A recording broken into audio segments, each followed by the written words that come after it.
If I could move on to Germany's place in all of this, it ties into a number of stereotypes that have formed, almost an elephant in the room, whereby particularly the German tabloids have said that Germany should not have to work harder so Greece can work less.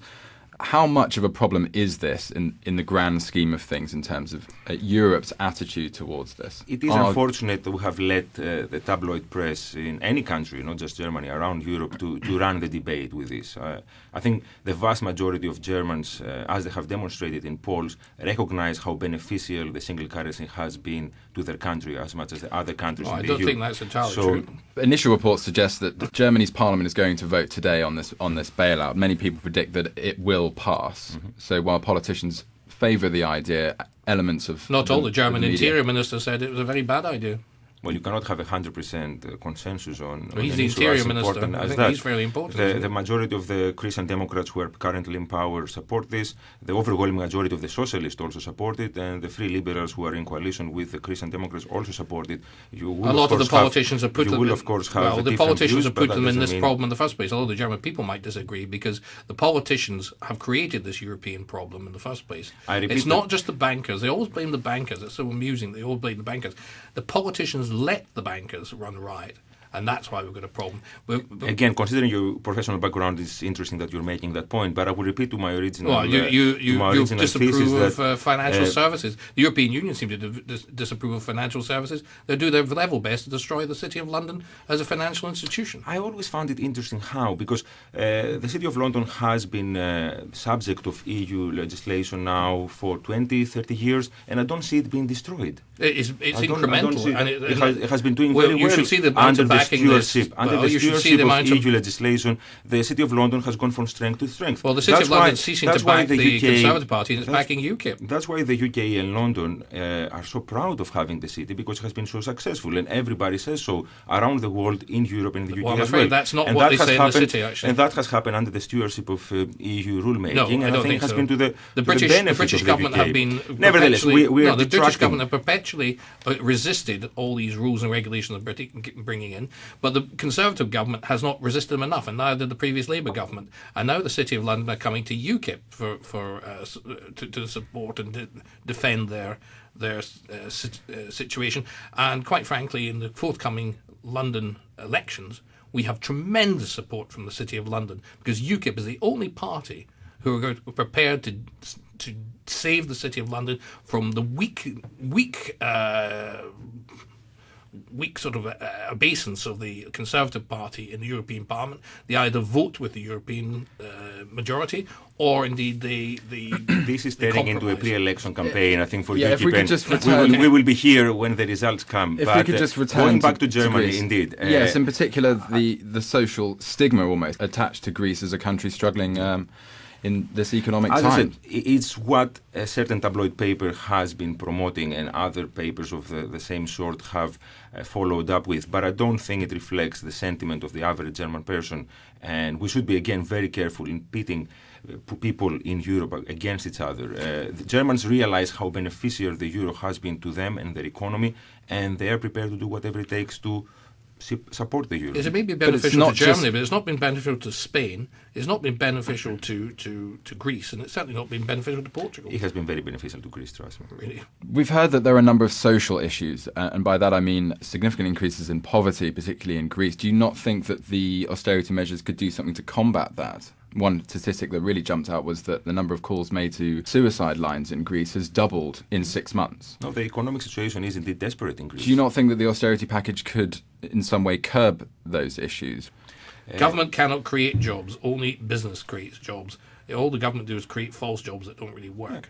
It is important but the European Union don't understand that, and they don't like that, because basically the whole construct is of a socialist nature.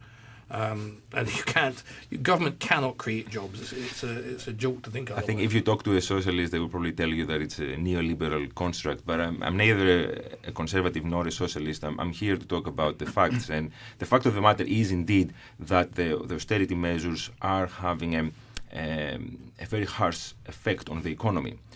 exactly because we are not investing in the things necessary to create growth at the moment. And that's what the Greek political elites have failed to do over the last 2 years that Greece has been in the current mess.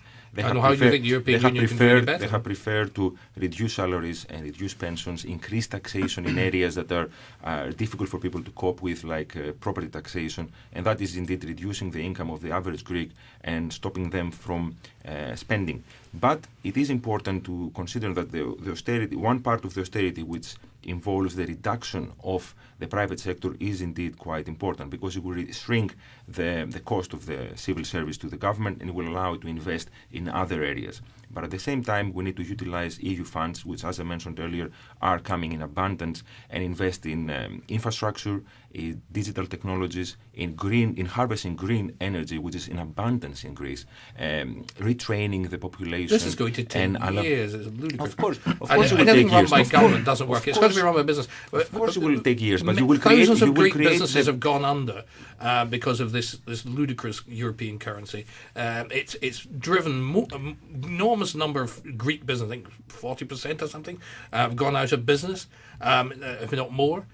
So how is the economy going to recover if there's no private enterprise? Exactly. And the European Union have done that. That's their responsibility by imposing a lot of the EU funds are directed towards small and medium-sized enterprises. So encourage them to invest, support them in investing and hiring more people. Supporting by doing what? This is voodoo economics. Unfortunately, as I said, I don't even know what that means. But unfortunately, the economy is indeed in a perilous state. And for foreign direct investment will not come into the country while it's in this state. The private sector in Greece has been incapacitated for a while, so you need to have some public sector support during that period where the economy is trying to stand on its feet. That will only happen by investment from the public For example, sector. are you suggesting they do? Are they going to build something, or what are they going to do? No, they will invest in training the population. Training them to they do will what? invest in supporting small and medium-sized enterprises. Training them to do what exactly? This is all very fluffy. Training them to do what? Well, as I said, we need to invest You're in just the going green to technologies. Pour more we need to invest British in and German the digital taxpayers' economy. money down the drain. No, this is not taxpayers' Mr. Cameron in this country has got It's an investment now to reap rewards in the future. Well, because you need exactly... No, it is not Anyone with any common sense knows that the only way to create jobs is for businesses to succeed. In this country, Mr. Cameron's been his job creation czar is in deep trouble at the moment. They've been supposedly creating jobs and they haven't. It's nonsense. Government do not create jobs. Government can create the network, the context within which private enterprise can... But you haven't said how. It's all just very fluffy. No, what you need to do is you need to deregulation, opening the economy, liberalizing the professions, allowing more competition. That doesn't even involve spending any money. These are 4 ways that you don't spend a single penny, but you allow enterprise to grow and blossom. And with it, you have to have some financial support for the new business that's going to come in to take advantage of the better conditions to flourish. Unfortunately, that's all we've got time for today. Thank you for joining us. David Coburn, chairman of the UK Independence Party in London, and Petros Fassoulas, director of Euromove, a British pro-European think tank.